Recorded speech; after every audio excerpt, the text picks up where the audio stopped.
Madam देखिए ना, इधर इतना शोर करते, मेरा टाइम अभी नहीं जुड़ना चाहिए। ये टाइम जो है आप कम करें। ये देखिए क्या हो रहा है ये। जी आपका हो गया भाषण, बाहर जाइए। अरे कितनी चमचागिरी भाई है, कुछ तो यार शांत हो जाओ।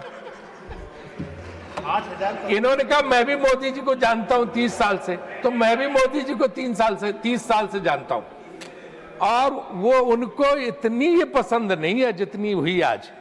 और इसीलिए आप आज मेरी समझ में आया कि आज तक मोदी जी ने जो उन्हें भाषण अच्छा लगता है उसकी ट्वीट करके तारीफ करते हैं, लेकिन शिवराज जी की तारीफ आज तक नहीं की उन्होंने, जबकि इतना लंबा चौड़ा ये भाषण देते हैं। उनके आज कम से कम 200 बार उन्होंने नाम लिया होगा, और ऐसा कर दिया कि 2014 के पहले इस देश में कुछ हुए नहीं था, न बिजली खंबे थे, न बिजली थी, कुछ प्रगति हुई नहीं थी, न रेल थे, न ग्रामीण विकास हुआ था, न सड़क हुआ था, कुछ भी नहीं। यानी देवगौड़ा जी भी सुनते रहे कि वो भी 1 साल प्रधानमंत्री थे, उनके जमाने भी कुछ नहीं। अटल जी भी प्रधानमंत्री थे, उनके जमाने भी कुछ नहीं हुआ, बस सब 2014 के बाद ही हुआ। कमाल है। शिवराज जी ने भी आज क्या भाषण दिया, आप लोग तालियां बजा रहे हो, अरे कुछ तो समझाओ। तो माननीय निर्मला जी नहीं है, मुझे लगता है वित्त मंत्रालय के वित्त राज्य मंत्री जरूर होंगे, तो अपना भाषण शुरू करता हूं। अब हम ऐसे चले गए कि हम बिल्कुल जो है इजराइल के ब्लॉक में शामिल हो गए, उसके गुट में शामिल हो गए। और जो है वो सबीर भाटिया, जिसका हॉटमेल होता है तो बहुत बड़ा IT का है अमेरिका को, उसने एक लाइन लिखी ट्वीट में अपने कि I am still not able to understand what does it mean that India is a motherland and Israel is a fatherland. इसका मतलब क्या है, वो अमेरिका में बैठे भारतीयों को नहीं समझ में आ रहा।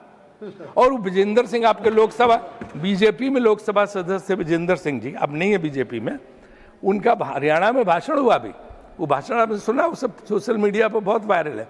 उन्होंने गांव के लोगों की सभा थी बहुत बड़ी, उसमें कहा कि भाई इसका मतलब ये हुआ कि बापू तेरा इजराइल है,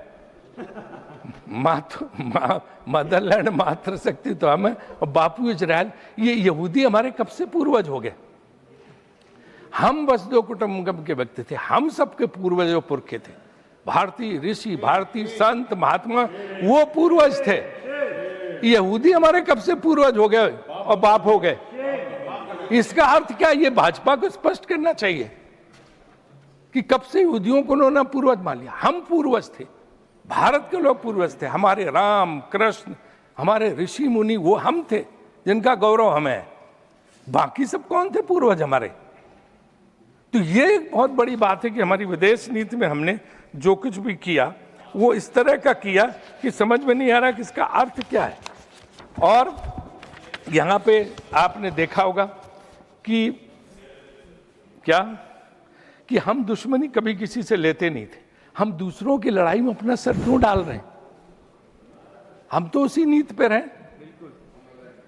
नॉन अलाइंड नीति, निर्गुण नीति। ये क्या जरूरत पड़ गई कि हमें जाके अपने आप को समर्पित करना पड़ा? हम उस ब्लॉक में शामिल हो रहे हैं और एक एक जहाज को निकलवाने के लिए फोन करना पड़ रहा। ऐसी स्थिति तो भारत सरकार की कभी नहीं हुई थी। तो क्यों ये कर रहे हैं? ये हमारा आपसे अनुरोध है कि इसको जो है हम जो इस चीज पे जो है गवर्नमेंट को अपनी बदलना चाहिए। आज यहाँ पे बैठे सुधांशु जी सारे लोग हैं, आपको पता क्या असर हो रहा है? आप कहते हैं सब ठीक, एवरीथिंग इज हंकी डोरी। व्हाट इज हंकी डोरी?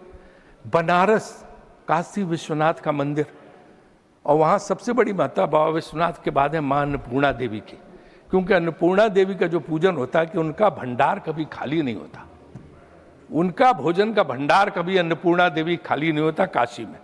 अन्नपूर्णा देवी की रसोई पे कल ताला लगाना पड़ा क्योंकि गैस बची है।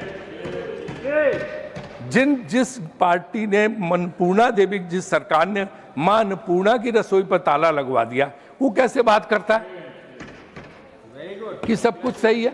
और इसके पहले सीता रसोई अयोध्या में पहले बंद हो चुकी है। डीएम से तो आप स्टेटमेंट दिलाते, अब मेरा टाइम मत लीजिए।